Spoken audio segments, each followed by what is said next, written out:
El poderoso dueño de una empresa en Oaxaca queda impactado por el sabor de un simple mole preparado por la nueva cocinera del comedor. Cuando decide seguirla en secreto, descubre que ella tiene una doble vida ayudando a los olvidados de la ciudad. Al confrontarla, la verdad que ella revela estremece los cimientos de todo el sistema de asistencia social y expone décadas de encubrimiento institucional. Lo que sigue es una batalla por la justicia que nadie vio venir.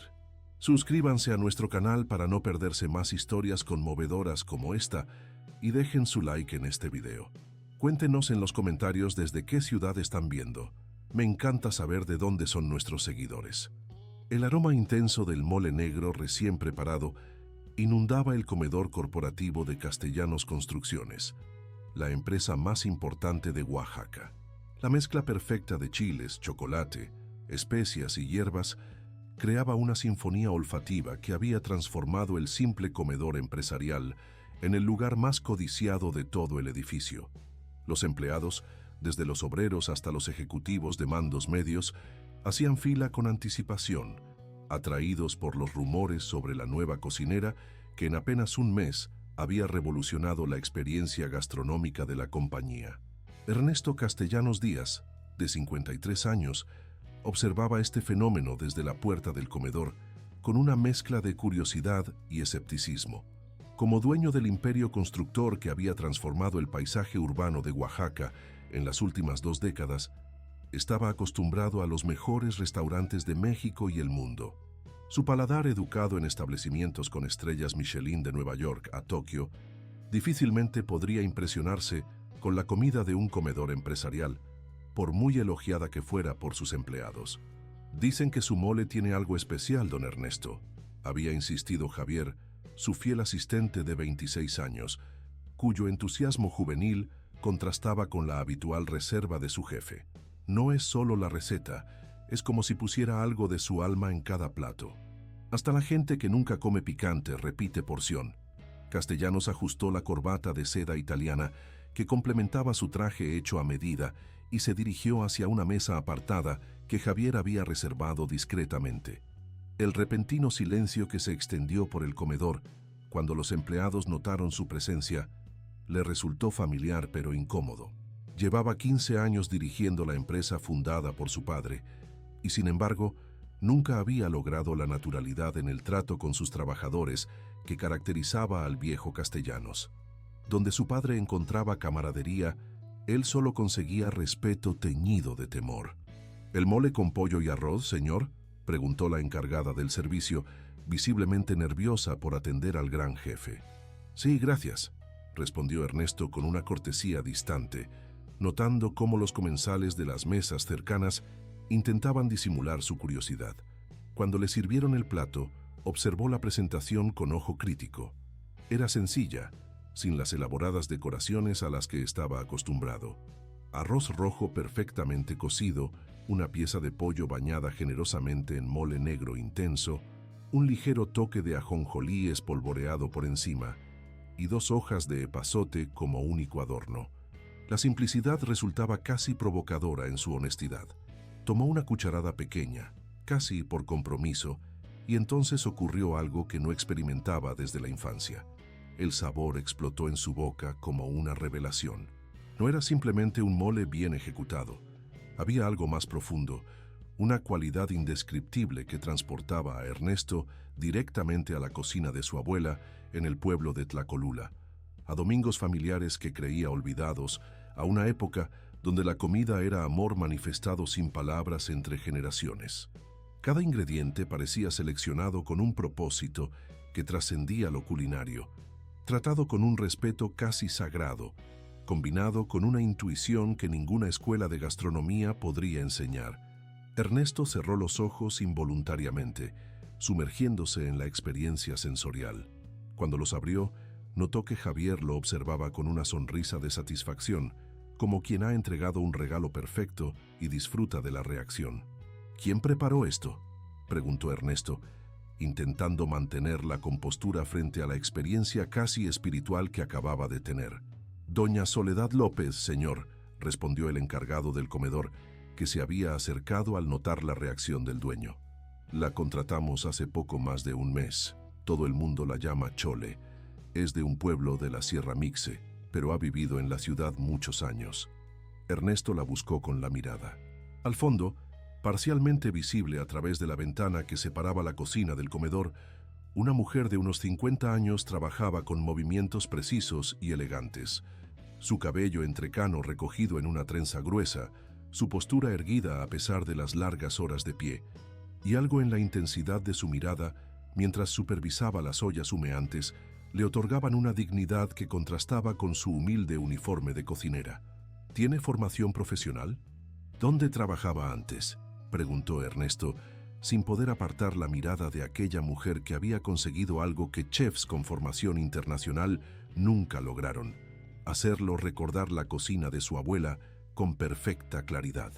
«No tiene estudios formales, don Ernesto», respondió el encargado con cierto tono apologético.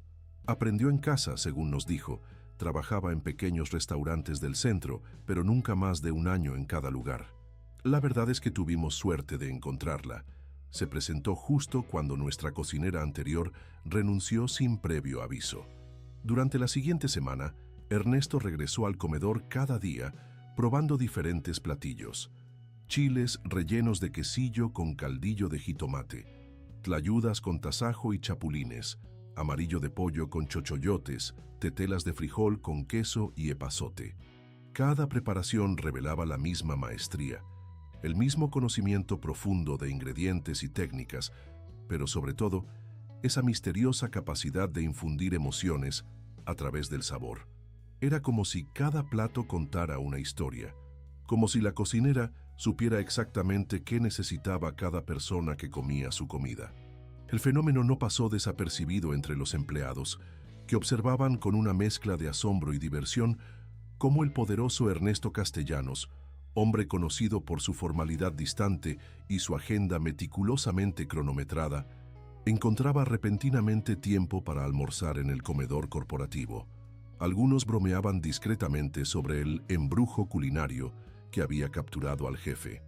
Otros especulaban sobre posibles cambios en la política empresarial, pensando que quizás esta nueva cercanía presagiaba alguna transformación en la cultura corporativa.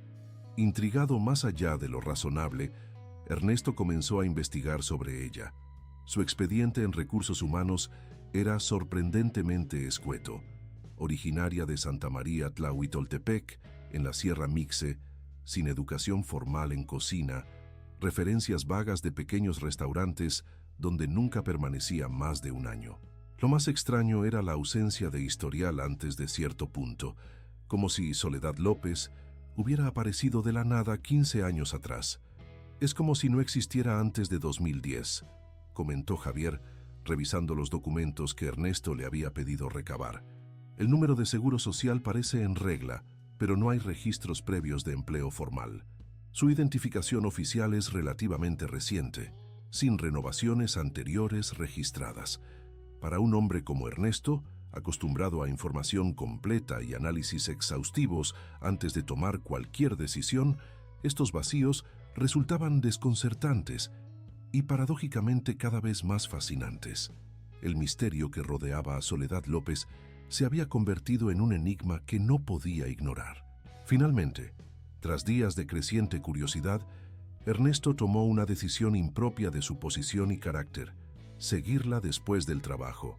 Se aseguró de que su chofer lo dejara unas cuadras antes de la empresa, con la excusa de querer caminar un poco, y esperó en su auto particular, un vehículo discreto que rara vez usaba, estacionado estratégicamente con vista a la salida de servicio. La tarde era típica de Oaxaca en esa época del año. Un cielo intensamente azul comenzaba a teñirse con los tonos rojizos y violáceos del atardecer, mientras el aire fresco descendía de los cerros circundantes, trayendo consigo aromas de tierra húmeda y leña quemada.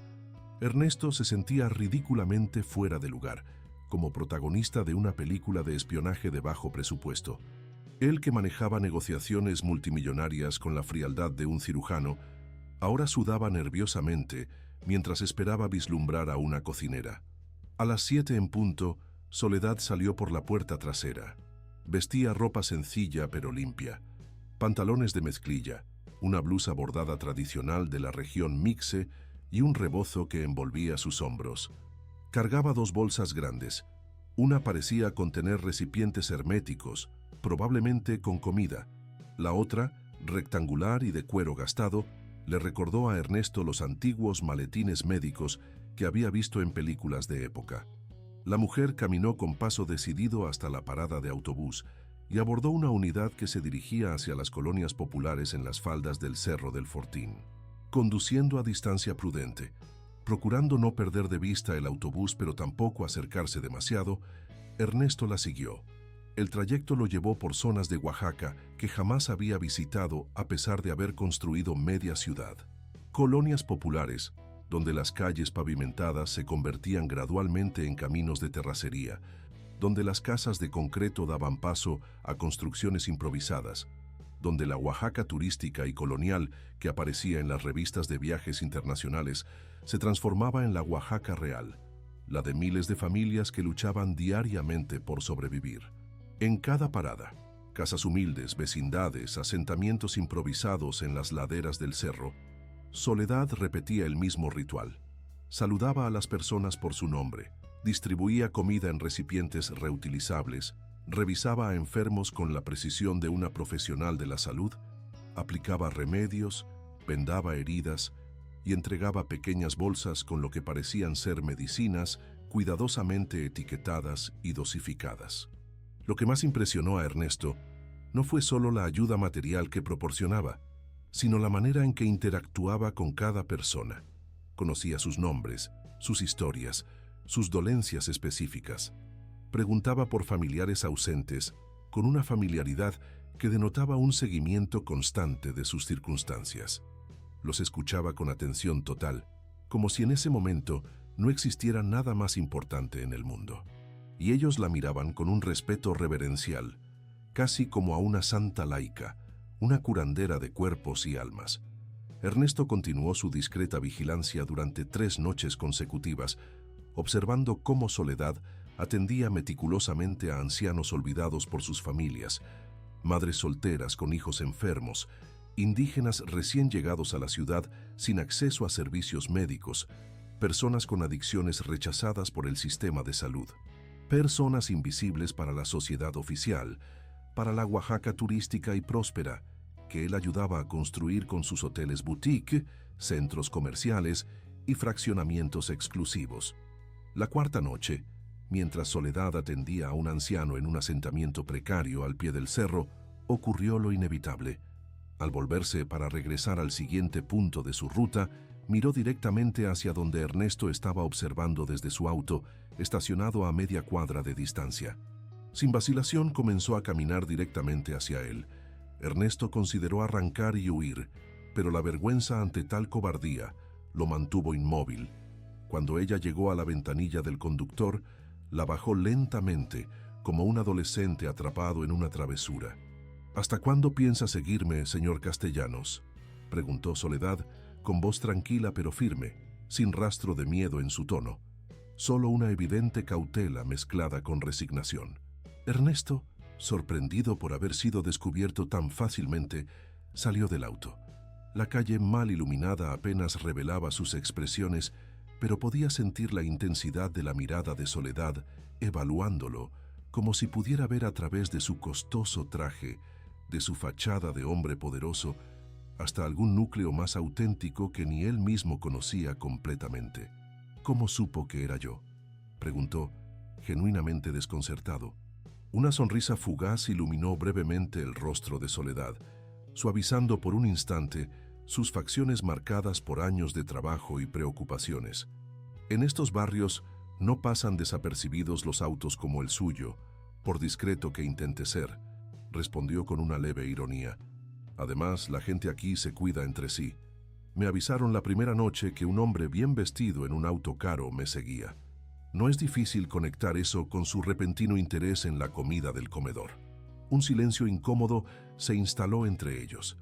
Ernesto se sentía ridículamente expuesto, él que siempre controlaba cada interacción social, cada negociación, cada aspecto de su vida cuidadosamente compartimentada.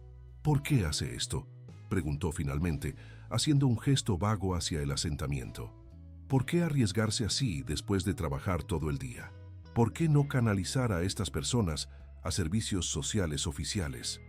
La expresión de Soledad se endureció visiblemente, como si una cortina hubiera caído sobre el breve momento de apertura. «Porque alguien tiene que hacerlo», respondió con una intensidad contenida. «Porque el sistema que usted y gente como usted sostienen deja a muchos afuera. Porque los servicios sociales oficiales están diseñados para estadísticas y fotografías, no para personas reales con necesidades complejas. Y porque yo estuve del otro lado, señor Castellanos. Sé lo que significa ser invisible para un sistema que solo te ve cuando puede beneficiarse de ti».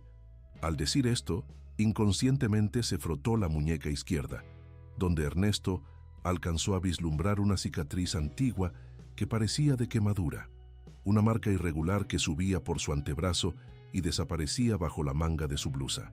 Cuando notó su mirada, Soledad bajó rápidamente la manga en un gesto que parecía tan instintivo como respirar. «¿Puedo ayudar?», ofreció Ernesto, sorprendido por su propio impulso. «No como jefe o benefactor, sino como colaborador. Tengo recursos, contactos. Podríamos hacer esto a mayor escala de manera más segura, llegar a más personas». La risa amarga de Soledad lo desconcertó. No era burlona, sino profundamente cansada, como de quien ha escuchado promesas similares demasiadas veces. ¿Ahora quiere ser filántropo? ¿Limpiar su conciencia ayudando a los pobres después de años construyendo para los ricos? No, gracias. He visto cómo funcionan esas cosas. La ayuda de los poderosos siempre viene con condiciones, con control, con expectativas de gratitud eterna. Estas personas necesitan dignidad, no caridad fotogénica para limpiar conciencias empresariales o construir imagen pública. Las palabras golpearon a Ernesto con la fuerza de una verdad nunca antes considerada. En su mundo, la filantropía era efectivamente una extensión de la imagen corporativa, cuidadosamente calibrada para máximo impacto mediático y beneficios fiscales. Nunca había cuestionado ese enfoque hasta este momento. «No me conoce», dijo simplemente, sin negar la precisión de su caracterización, pero sintiendo la necesidad de defender alguna posibilidad de ser más que el estereotipo que ella describía. «No todos somos iguales». «Conozco lo suficiente», respondió ella, y había tanto dolor antiguo en su voz que Ernesto sintió un escalofrío involuntario recorrer su espalda. «Conozco cómo funciona el poder en esta ciudad, en este estado. Conozco cómo las buenas intenciones se corrompen cuando hay dinero e influencia en juego. Y sobre todo, conozco el costo de confiar en las promesas de ayuda de quienes nunca han experimentado la necesidad». Se dio media vuelta para irse, pero Ernesto la llamó. «Al menos déjeme verlo. Déjeme entender qué hace exactamente. No intervendré, no impondré nada. Solo quiero comprender». Soledad se detuvo, considerando la petición por un largo momento.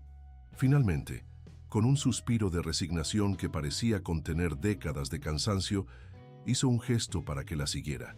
«Venga entonces, pero no estorbe y no haga preguntas a la gente. Muchos tienen razones para desconfiar de hombres en ropa cara. Y deje su auto aquí. Donde vamos llamaría demasiado la atención». Ernesto asintió, cerrando su vehículo y siguiéndola por callejones estrechos que serpenteaban entre construcciones precarias. El contraste con su vida habitual no podía ser más marcado. Él, que se movía entre oficinas climatizadas, restaurantes exclusivos y residencias lujosas, ahora caminaba por calles sin pavimentar, esquivando charcos malolientes y saludando con incomodidad a residentes que lo miraban con una mezcla de curiosidad y recelo. Su traje italiano y sus zapatos de piel, que en su mundo significaban éxito y respetabilidad, aquí lo marcaban como un intruso, un representante de un mundo que los había excluido sistemáticamente. Lo que Ernesto presenció esa noche cambió algo fundamental en su visión del mundo y de su ciudad.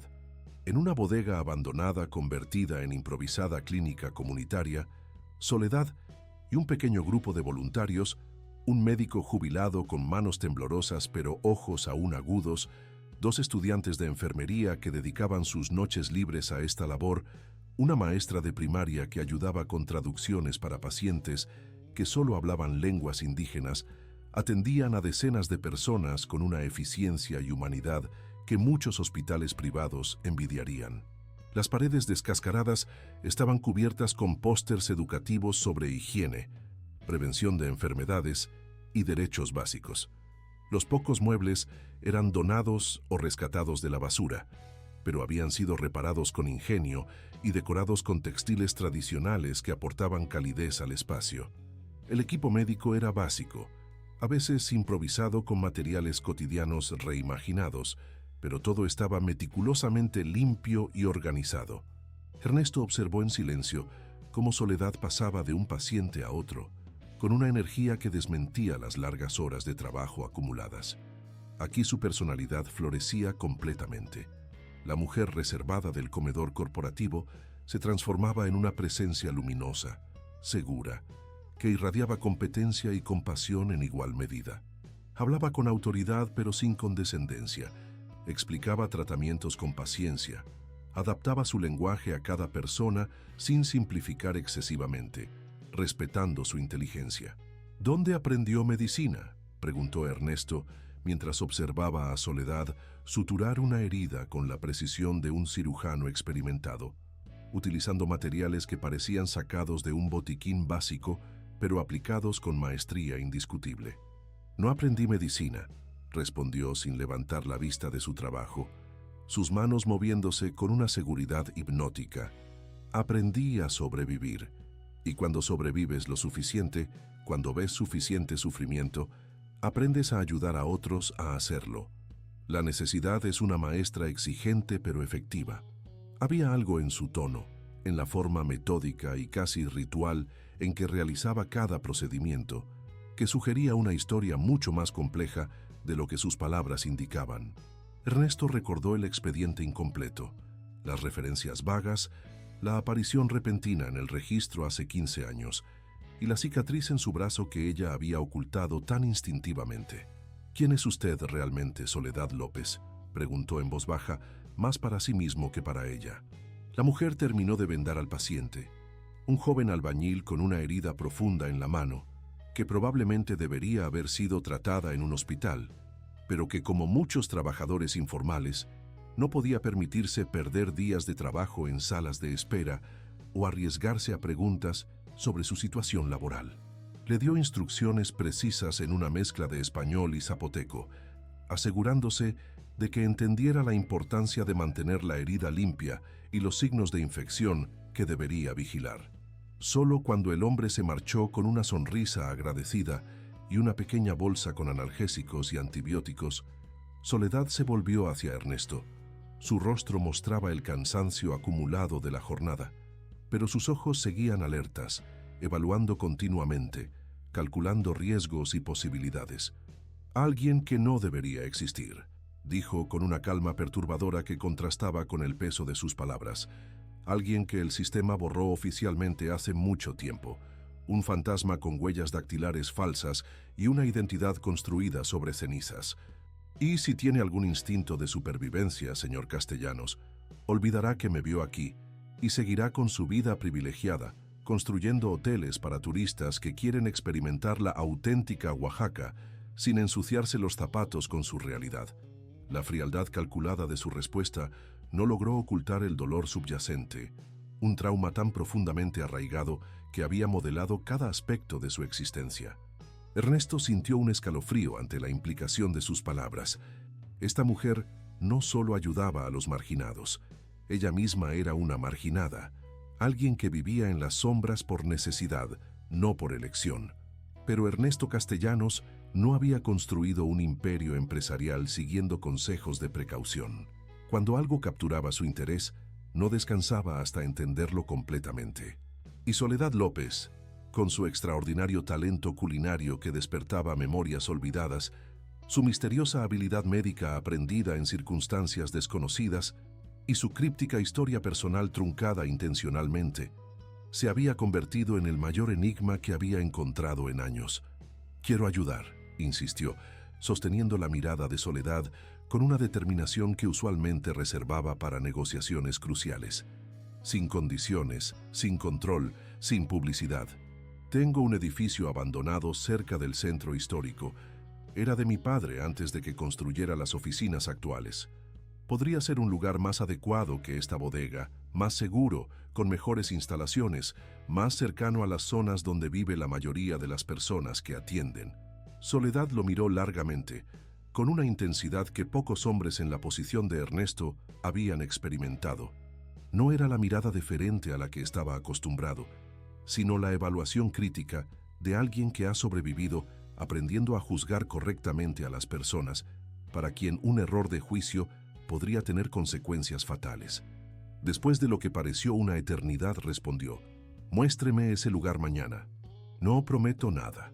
Esa simple concesión, esas 5 palabras cautelosas, marcaron el inicio de una alianza improbable que ninguno de los dos podía imaginar hasta dónde los llevaría, ni las poderosas fuerzas que desafiarían en el proceso, porque algunos secretos, una vez desenterrados, no pueden volver a ser enterrados, y algunas verdades, una vez vislumbradas, exigen ser completamente reveladas, sin importar las consecuencias. El edificio resultó ser una antigua casona colonial en el barrio de Jalatlaco, uno de los más tradicionales y pintorescos de Oaxaca. Ubicada en una calle adoquinada y tranquila, la propiedad tenía el encanto desgastado de lo que alguna vez fue grandioso, y ahora esperaba pacientemente ser redescubierto.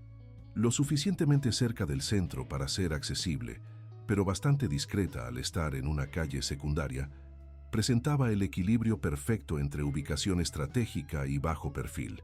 Era la primera oficina de la constructora, explicó Ernesto, mientras abría el pesado portón de madera labrada que no había sido abierto en años. Mi padre la compró cuando apenas comenzaba, con un préstamo que tardó 10 años en pagar. Aquí diseñó sus primeros proyectos. Contrató a sus primeros empleados. Podría haberla vendido cuando la empresa creció, pero era sentimental con estas cosas. Decía que nunca debes olvidar dónde comenzaste. Soledad escuchaba en silencio mientras recorría los espacios amplios y luminosos, evaluando el potencial con ojo experto. A pesar del polvo acumulado y el abandono evidente, la estructura se mantenía sorprendentemente intacta. Techos altos con vigas de madera expuestas, paredes gruesas de cantera que mantenían el interior fresco incluso en los días más calurosos, pisos de terracota gastados por décadas de uso, patios interiores donde la vegetación había crecido salvaje pero hermosa, reclamando el espacio con bugambilias y jacarandas. «Tiene buen hueso», comentó finalmente, utilizando la expresión local para referirse a estructuras sólidas más allá de su apariencia superficial. «Agua corriente, electricidad. El techo no filtra cuando llueve». «Solo en el corredor del segundo patio, nada estructural», respondió Ernesto, sorprendido por su ojo técnico. «Se puede reparar fácilmente. Lo importante es que todas las instalaciones básicas funcionan o pueden reactivarse con poco trabajo». Soledad asintió, continuando su recorrido metódico. Entraba en cada habitación, probaba las puertas y ventanas, observaba la orientación de la luz, como calculando posibilidades y distribuciones potenciales. «¿Cuánto costaría el alquiler?», preguntó finalmente, con el pragmatismo de quien ha aprendido que todo en la vida tiene un precio, especialmente los gestos aparentemente generosos. «Es suyo», dijo Ernesto simplemente, sin alquiler, sin papeles, sin contratos, sin publicidad. Nadie tiene que saber quién lo opera realmente. Considérelo un préstamo indefinido. Soledad se detuvo abruptamente, volviéndose para mirarlo con evidente incredulidad. «¿Por qué haría algo así? ¿Qué gana usted?». La pregunta era justa, incluso esperada. En el mundo de Ernesto, los favores siempre tenían contrapartidas explícitas o implícitas. Las donaciones llevaban nombres, las ayudas generaban deudas de gratitud, la filantropía producía deducciones fiscales. La idea de ayudar sin beneficio tangible era casi inconcebible. Ernesto consideró la pregunta con honestidad, tanto para Soledad como para sí mismo. «No lo sé con certeza», admitió finalmente, una rareza para un hombre acostumbrado a tener respuestas claras para todo. «Quizás quiero entender qué hace que su comida sea tan especial. Quizás estoy cansado de construir hoteles y centros comerciales que solo sirven a una parte de la ciudad. mientras ignoro la otra mitad. O quizás simplemente quiero hacer algo que no tenga que ver con balances financieros y proyecciones de ganancias por una vez en mi vida. La respuesta pareció satisfacerla, o al menos no aumentó sus sospechas. Había una sinceridad en la duda de Ernesto que resultaba más convincente que cualquier explicación pulida. Bien, acepto su edificio, pero con mis condiciones. Completa autonomía en la operación, ninguna interferencia en nuestros métodos, nada de visitas inesperadas con inversionistas o políticos y, sobre todo, discreción absoluta sobre mi identidad y mi historia personal. El momento en que cualquiera de estas condiciones se rompa, desapareceremos sin previo aviso. ¿Está claro? La severidad de sus términos revelaba un miedo profundo a ser controlada o expuesta, una desconfianza arraigada que iba más allá de la habitual cautela de quienes trabajan en los márgenes. Ernesto asintió solemnemente, comprendiendo que no era una negociación sino un ultimátum, completamente claro. Con ese acuerdo tácito comenzó la transformación del viejo edificio. En pocas semanas, con recursos proporcionados discretamente por Ernesto y el trabajo de voluntarios coordinados por Soledad, la casona colonial se convirtió en un centro comunitario funcional que pronto comenzó a ser conocido entre los necesitados simplemente como La Casa. Una cocina industrial donada por Ernesto, oficialmente excedente de uno de sus proyectos hoteleros, permitía a Soledad preparar comidas para docenas de personas. Salas espaciosas fueron convertidas en consultorios básicos pero dignos, equipados con lo esencial para atención primaria. Se estableció un pequeño dispensario de medicamentos, organizado con la precisión de una farmacia profesional.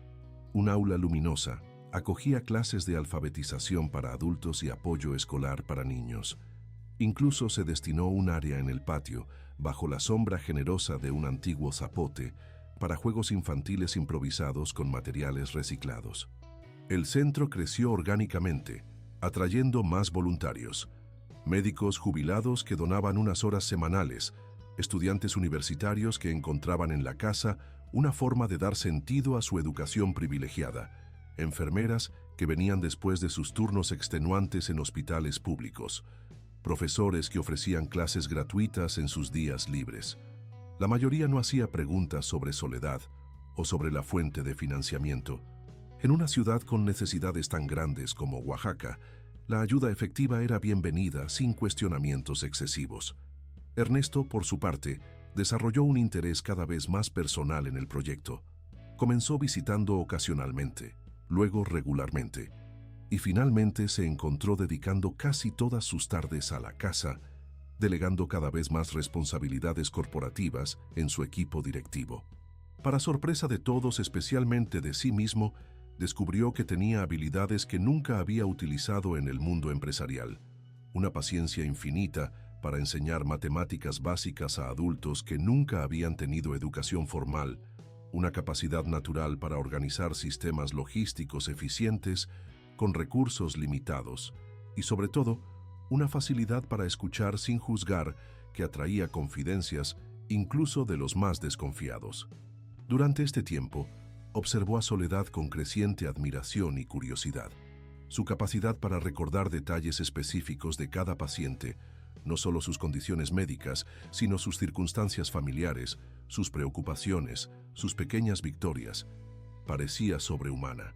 Su habilidad para calmar con su sola presencia a personas en crisis, desde niños aterrorizados hasta adultos en pleno ataque de pánico, sugería años de práctica en situaciones extremas.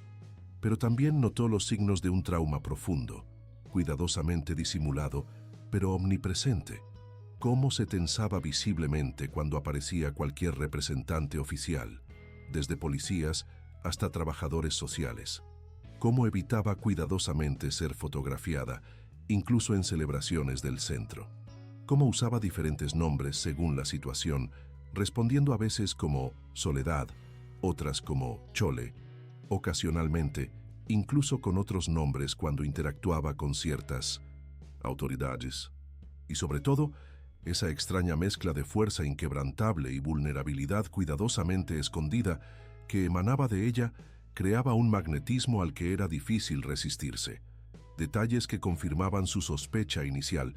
Soledad López ocultaba algo significativo, algo que la mantenía constantemente alerta, como un animal que ha escapado de una trampa, pero que nunca olvida el peligro. La primera crisis llegó 3 meses después de la apertura del centro. Una inspección sanitaria sorpresa, evidentemente dirigida y no rutinaria, seguida de cuestionamientos sobre permisos de operación y credenciales médicas del personal voluntario.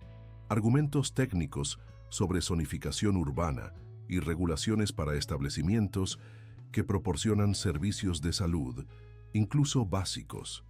Ernesto utilizó sus contactos para solucionar temporalmente el problema, pero la coincidencia le pareció sospechosa.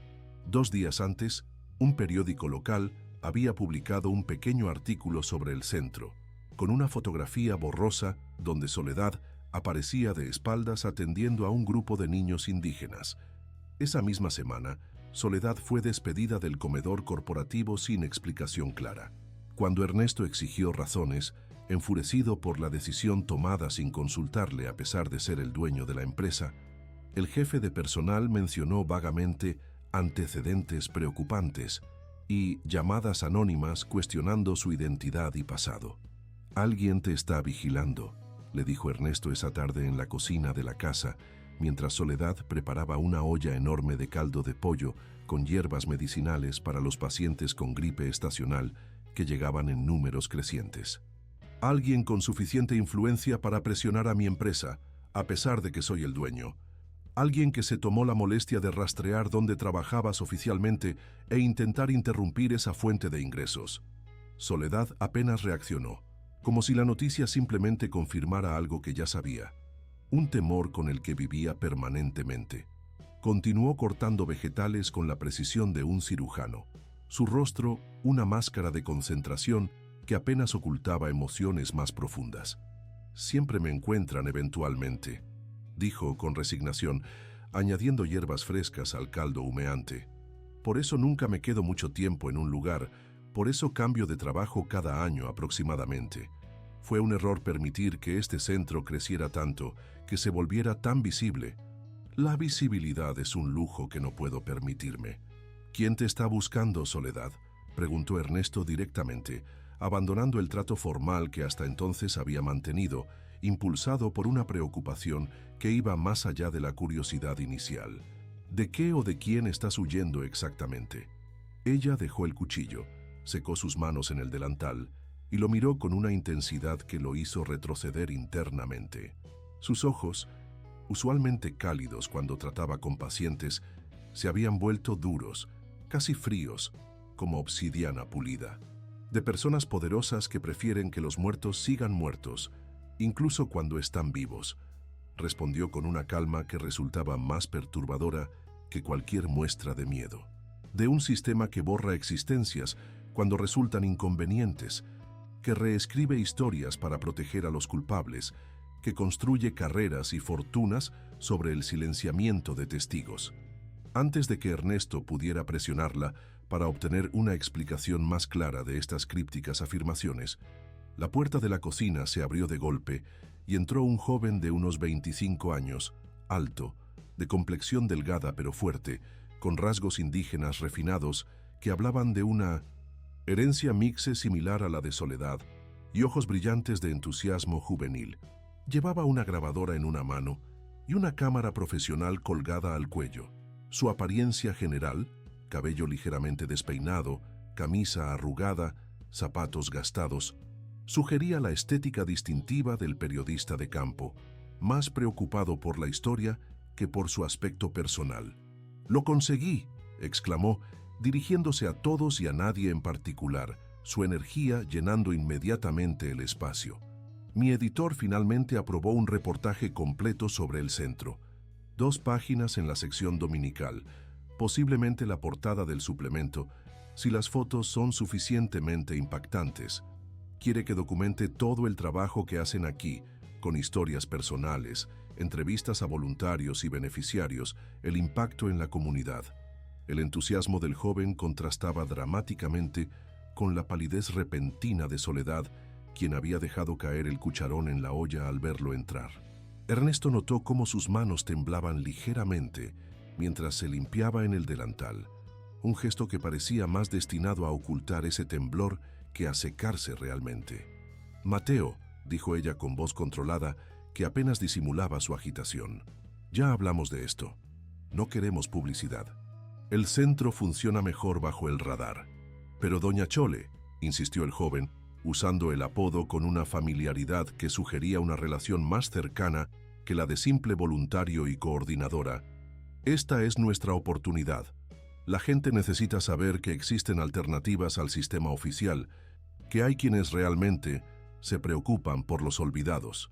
Otros podrían inspirarse, replicar el modelo.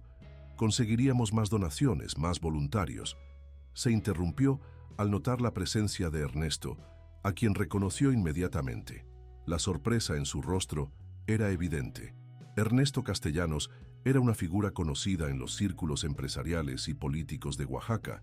Su presencia en la humilde cocina de un centro comunitario resultaba tan incongruente como encontrar a un cardenal en un gallinero. «Señor Castellanos», dijo, recuperándose rápidamente con la adaptabilidad característica de los buenos periodistas, «no esperaba encontrarlo aquí. ¿Está visitando el centro?» Ernesto, atrapado entre el entusiasmo del periodista y la evidente angustia de Soledad, eligió sus palabras con cuidado. «Mateo, ¿verdad? Conozco tu trabajo en El Imparcial. Tus reportajes sobre la crisis de vivienda en la periferia fueron particularmente perspicaces». La sorpresa en el rostro del joven ante este reconocimiento era evidente. «Tu entusiasmo es admirable, pero este centro opera bajo principios de discreción por razones importantes que van más allá de preferencias personales. Quizás podríamos discutir formas de contar la historia sin comprometer esos principios ni poner en riesgo el trabajo que se realiza aquí. Pero esa es exactamente la historia que vale la pena contar», insistió Mateo, su pasión periodística evidentemente superando su sensibilidad a las señales no verbales de tensión que Soledad emitía. ¿Por qué un centro que hace tanto bien tiene que operar en las sombras? ¿Quién se beneficia del silencio? ¿Qué intereses se protegen manteniendo invisible una labor tan necesaria? El público merece saber. La transparencia es el mejor antídoto contra la corrupción y la negligencia institucional. «Basta, Mateo». La voz de Soledad cortó el aire como un látigo, con una autoridad que ninguno de los presentes le había escuchado antes. Luego, moderando su tono pero no la intensidad de su mirada, «Por favor, hay cosas que no entiendes, peligros que no puedes imaginar. La visibilidad que buscas podría destruir todo lo que hemos construido y poner en riesgo a personas que confían en nosotros». Algo en su tono, en la gravedad de sus palabras, captó finalmente la atención del joven periodista. La miró con curiosidad renovada, como si la viera bajo una nueva luz, no solo como la dedicada coordinadora del centro, sino como alguien con secretos significativos, con una historia personal que se entrecruzaba con las mismas injusticias que él intentaba exponer en su trabajo. «Doña Chole», comenzó, su voz ahora cautelosa, analítica. «¿De qué tiene miedo exactamente? Porque esto va más allá de la discreción habitual de las organizaciones comunitarias. Esto parece personal». El silencio que siguió fue tan denso que parecía tangible, cargado de preguntas no formuladas y verdades a punto de emerger. Finalmente, Soledad dijo: «Ernesto, ¿podrías dejarnos solos un momento? Mateo y yo necesitamos hablar de algunas cosas». Intrigado pero respetando su petición, Ernesto asintió y salió al pequeño patio colonial, donde las bugambilias habían comenzado a reclamar las paredes tras una reciente restauración. El cielo de Oaxaca mostraba ese particular azul intenso de las tardes, mientras las primeras estrellas comenzaban a aparecer en el este. Sin embargo, a través de la ventana entreabierta que daba a la cocina, pudo escuchar fragmentos de una conversación intensamente personal que confirmaba algunas de sus sospechas y abría nuevas interrogantes. «He visto tu fotografía», decía Mateo, su voz ahora baja pero clara en el silencio del patio. «En los archivos viejos del periódico investigando para un reportaje sobre corrupción en el sistema de asistencia social. Era un artículo pequeño, apenas un recuadro, sobre el incendio del albergue Nueva Esperanza, hace 22 años. La respuesta de Soledad fue apenas audible, como si las palabras le costaran un esfuerzo físico. Esa mujer ya no existe. Murió oficialmente en ese incendio, junto con otras 7 residentes y un bebé. Así lo dicen los registros, así lo confirmaron las autoridades, así lo reportaron los medios. Los muertos deben permanecer muertos, Mateo. Es más seguro para todos. Pero se parecía extraordinariamente a ti, insistió el joven, su tono mezclando la precisión del periodista con una emoción personal que resultaba desconcertante. Mismo rostro, aunque más joven, por supuesto, mismos ojos, definitivamente.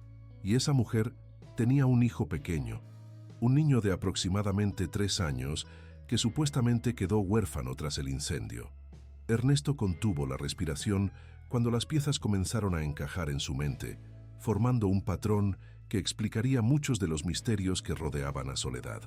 Un niño que fue adoptado informalmente por una familia de periodistas, continuó Mateo, su voz temblando ligeramente, abandonando la objetividad profesional por completo, que creció creyendo que su madre biológica había muerto en ese incendio, que su padre era desconocido, que sus únicos lazos con su herencia mix eran su apariencia y algunos recuerdos nebulosos de canciones en un idioma que ya no hablaba. Un niño que ahora sería un hombre de mi edad. El silencio que siguió pareció eterno, roto solo por el canto lejano de los pájaros regresando a sus nidos al atardecer. Finalmente, la voz de Soledad, quebrada por la emoción pero firme en su resolución, confirmó lo que ya era evidente. Eres mi hijo, Mateo. Mi Mateo Bernal López, aunque ahora te llames Mateo Martínez García. Y te dejé para protegerte, porque lo que vi en ese albergue, lo que supe, lo que documenté, me convirtió en un peligro para ti. Ellos hubieran usado a mi hijo para encontrarme, para silenciarme. Y yo no podía permitir eso, aunque significara perderte.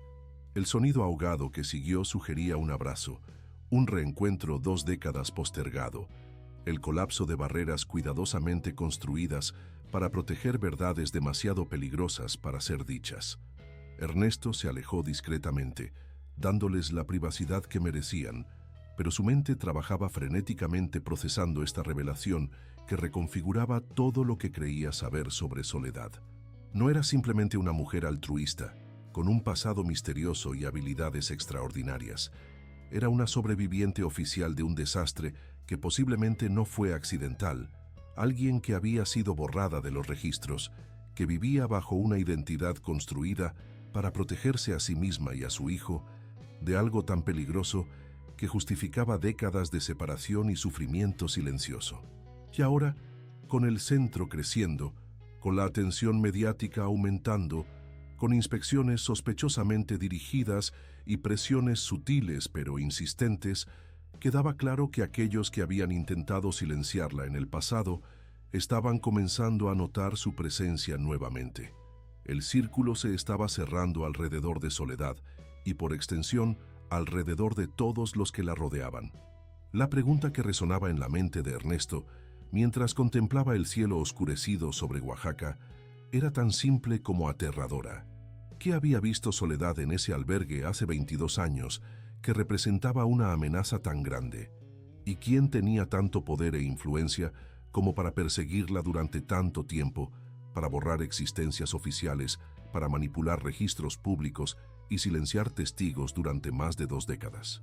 Cuando Mateo finalmente se marchó, visiblemente conmovido y con la promesa de regresar pronto, Ernesto encontró a Soledad sentada sola en la cocina, ahora silenciosa y a oscuras, iluminada apenas por la luz de la luna que se filtraba a través de las ventanas.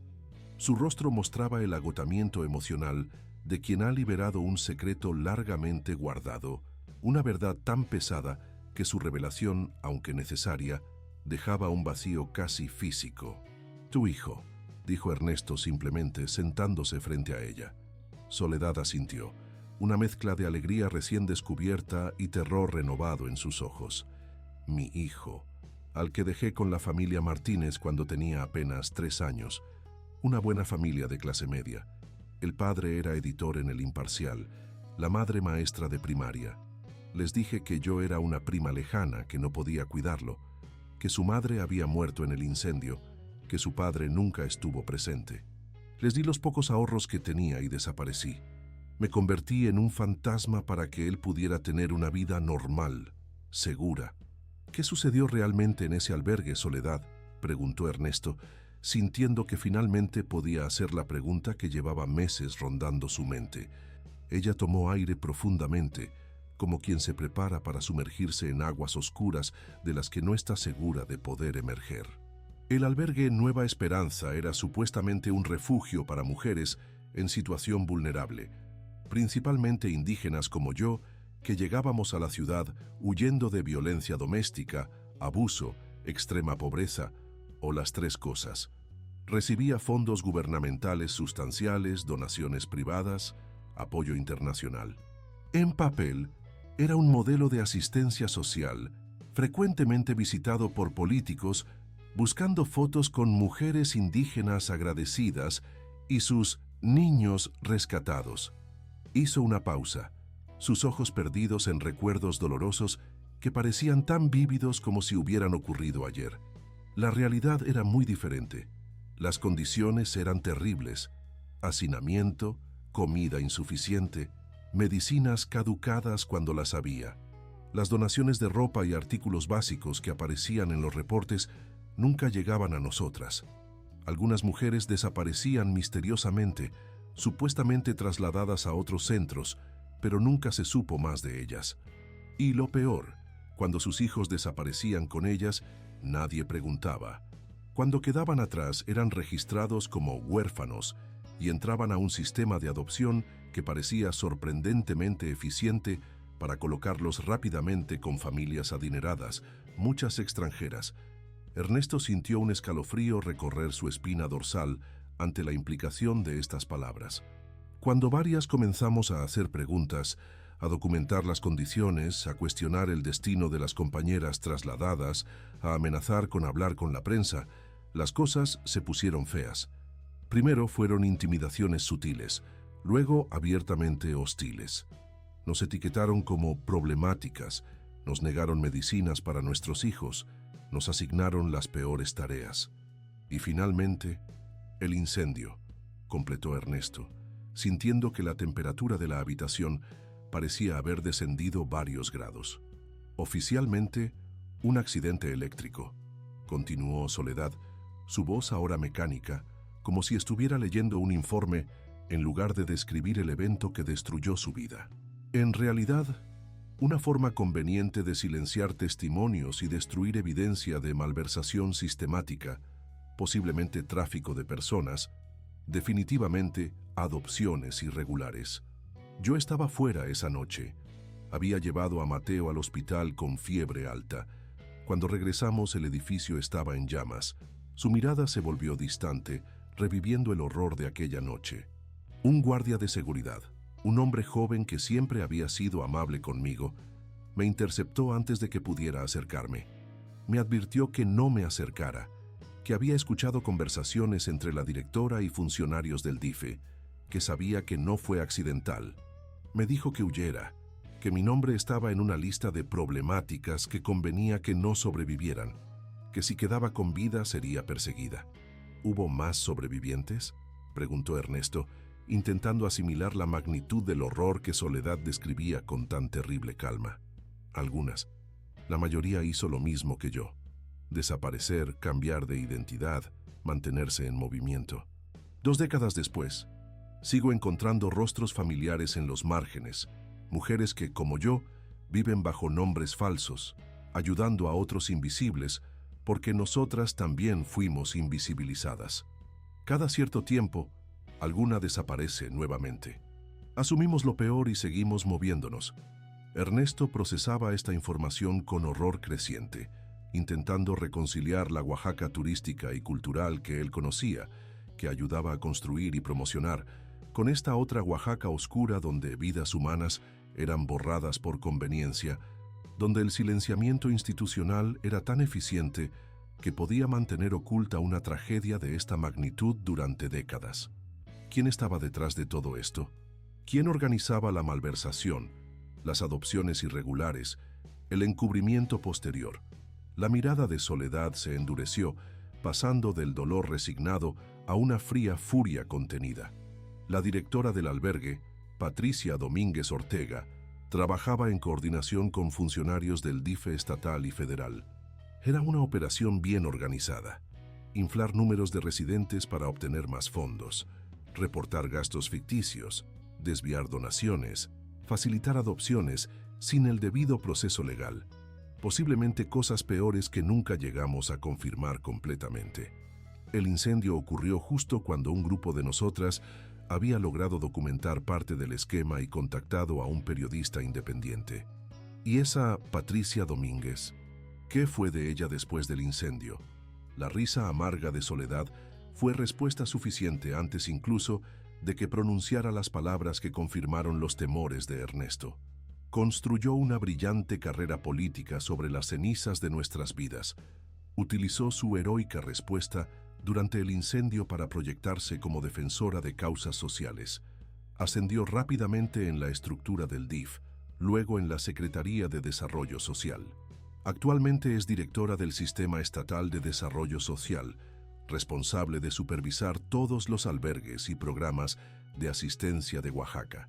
Su plataforma principal, la protección de mujeres vulnerables y niños en riesgo. Su posible próximo paso, la candidatura a la presidencia municipal de Oaxaca. La ironía era tan oscura que dejó a Ernesto sin palabras. Una mujer que había sido cómplice en la destrucción de vidas, en el silenciamiento sistemático de las más vulnerables, ahora se presentaba como su salvadora, acumulando poder político precisamente en el área donde había cometido sus crímenes. La perfecta circularidad de esta perversión del sistema lo dejó momentáneamente aturdido.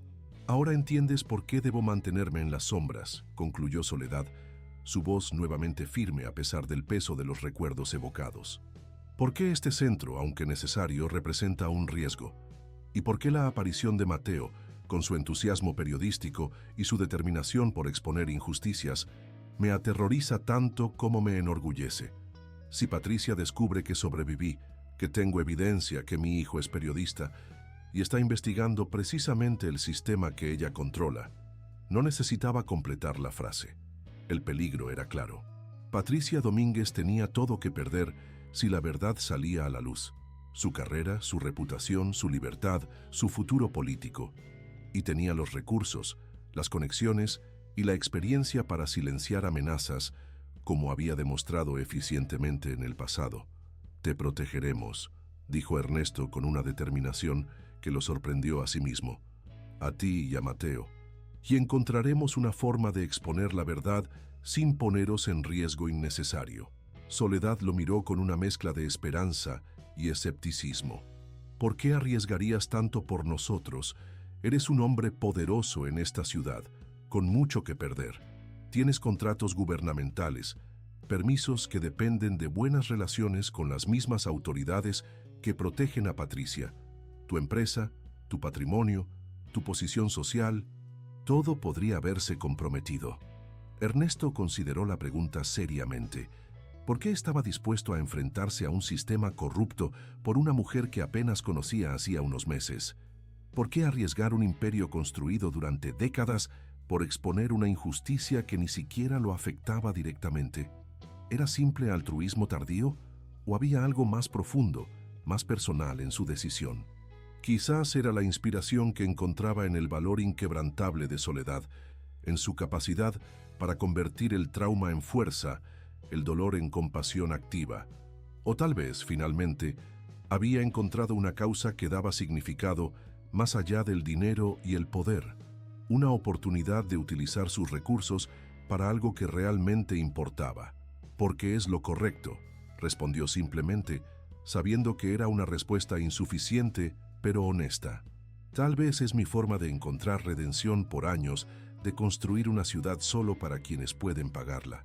Lo que ninguno de los dos sabía en ese momento, mientras la luna iluminaba la antigua cocina colonial donde habían decidido enfrentarse juntos a un sistema diseñado para silenciar verdades incómodas, era que las fuerzas contra las que se enfrentarían serían más poderosas y despiadadas de lo que imaginaban, y que su búsqueda de justicia desencadenaría una serie de eventos que sacudirían los cimientos del sistema de asistencia social de todo Oaxaca, revelando décadas de abusos sistemáticos y transformando para siempre las vidas de todos los involucrados.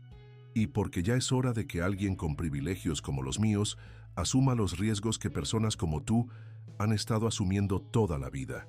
Porque algunos secretos, una vez desenterrados, adquieren vida propia, y algunas verdades son tan poderosas que ni siquiera las instituciones más arraigadas pueden resistir su impacto cuando finalmente salen a la luz. Los días siguientes transcurrieron en una extraña calma tensa, como el silencio que precede a una tormenta inminente. La casa continuaba su labor cotidiana, atendiendo pacientes, distribuyendo alimentos, ofreciendo clases a niños y adultos. Pero bajo esta aparente normalidad, Ernesto podía sentir una corriente subterránea de preparación y anticipación. Soledad había intensificado las medidas de seguridad sin alarmar a los voluntarios. Nuevas cerraduras en las puertas, un sistema discreto de vigilancia en las entradas, protocolos para verificar la identidad de nuevos pacientes o donantes. Pequeños cambios que podrían parecer simple prudencia para la mayoría, pero que Ernesto reconocía como las precauciones de alguien que se sabe observada. Mateo visitaba ahora casi diariamente, dividido entre la alegría del reencuentro con su madre biológica y la creciente indignación por la injusticia que había marcado sus vidas.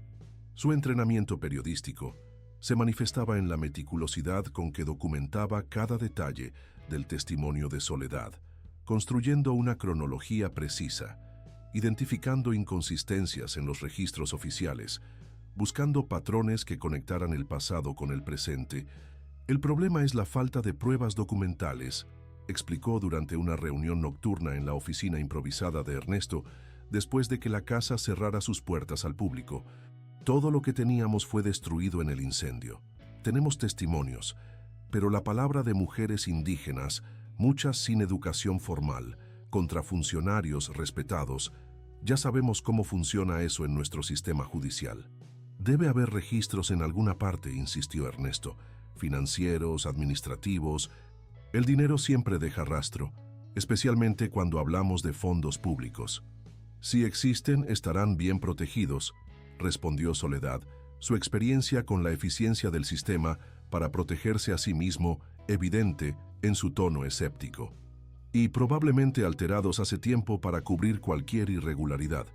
No necesariamente, intervino Mateo, con el entusiasmo de quien ha encontrado una posible grieta en un muro aparentemente impenetrable. Los registros oficiales pueden manipularse, pero las instituciones internacionales, que financiaban parcialmente el albergue, mantienen sus propios archivos, auditorías independientes, informes de evaluación, correspondencia, documentos que estarían fuera del alcance de la influencia local. Esta perspectiva abrió nuevas posibilidades. Durante las siguientes semanas, mientras mantenían operativo el centro, desarrollaron una estrategia multinivel. Mateo utilizaría sus contactos periodísticos para acceder a archivos internacionales. Ernesto movilizaría discretamente sus conexiones empresariales para obtener información financiera histórica. Soledad intentaría localizar a otras sobrevivientes que pudieran corroborar su testimonio. La primera pieza significativa del rompecabezas llegó de forma inesperada. Una tarde lluviosa, típica de la temporada, un hombre mayor se presentó en la casa preguntando específicamente por Soledad. Su aspecto, traje gastado pero pulcro, maletín de cuero agrietado, manos temblorosas por la edad o el nerviosismo, sugería un funcionario retirado o un maestro